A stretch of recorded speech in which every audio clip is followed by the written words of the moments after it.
I've been using this gigabit switch for 5 years now, I think. Well, before I got fiber with a stupid cable modem, and it had 4 ports, but I just wanted to bring one cable to my room and split it 4 ways. So yeah, I used this for a really long time and I didn't even open it. I don't know why, but yeah, this is a really efficient switch. It works with 5 volts, 1 amp. Let me just check on this power supply. Focus. Yeah, 1 amp. And this has been running for 5 years straight. A few outages, but yeah. Oh, I can't.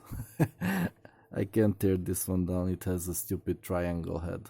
Yeah, whatever. But this is a basic power supply. We don't need to find out what's inside. The brand is Amigo. Hi, Amigo. And this one is Trendnet TEG-S50s. Yeah, if they say so.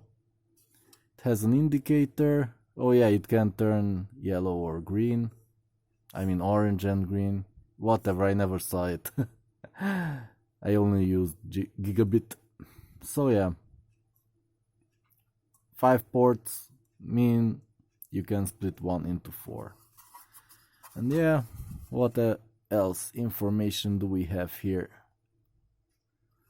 5 volts, 1 amp. So you can basically power this from any power bank that you find, the cheapest ones even.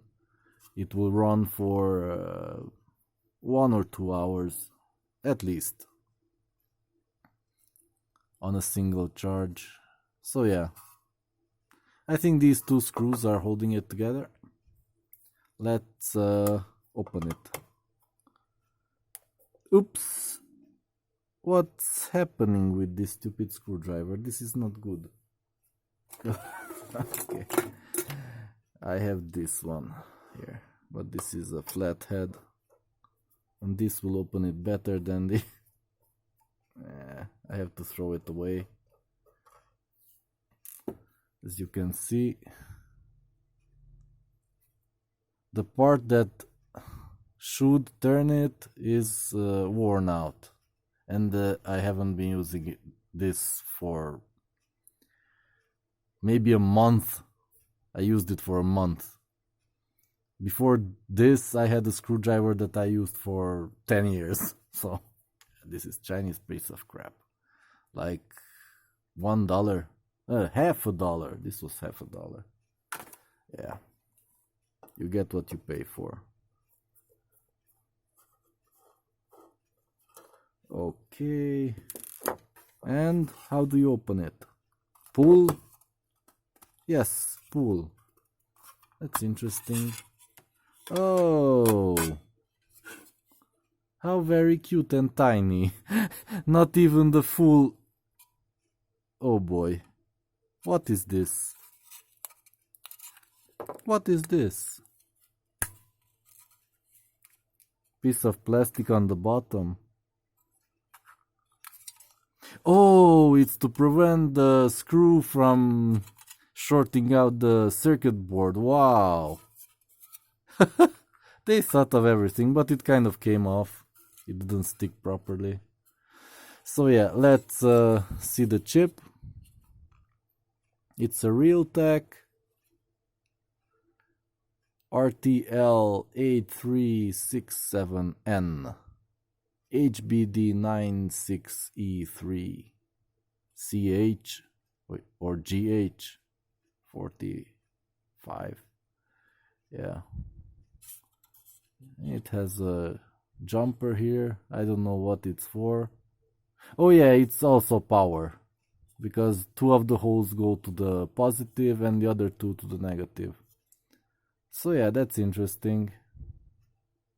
Maybe they used it in some other configuration too, with other type of plugs. So yeah, let's undo these screws too. Let's see. And I just love this one because even though it's a gigabit switch, it doesn't need a heatsink. So it's really efficient. I measured it at 2 watts. At peak performance it's just 2 watts. Nowhere near the power supply's maximum. So this is kind of nice. And the bottom, yeah, some more parts. Oh, and fluid got inside. Hehe, that was me. I don't know what entered here, but yeah, that's corrosion. Didn't cause any problems yet, but yeah.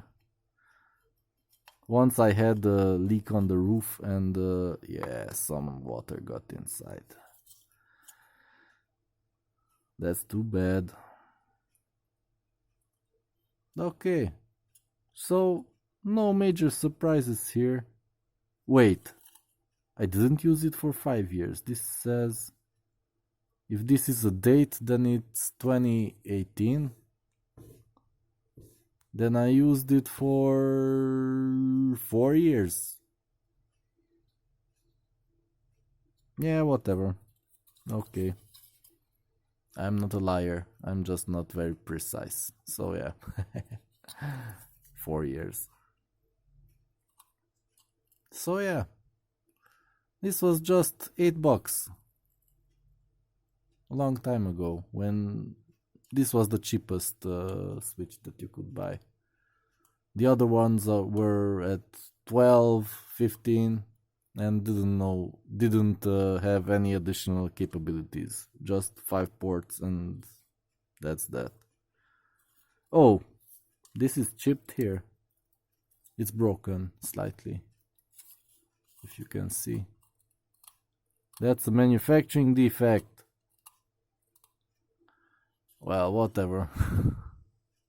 It was cheap.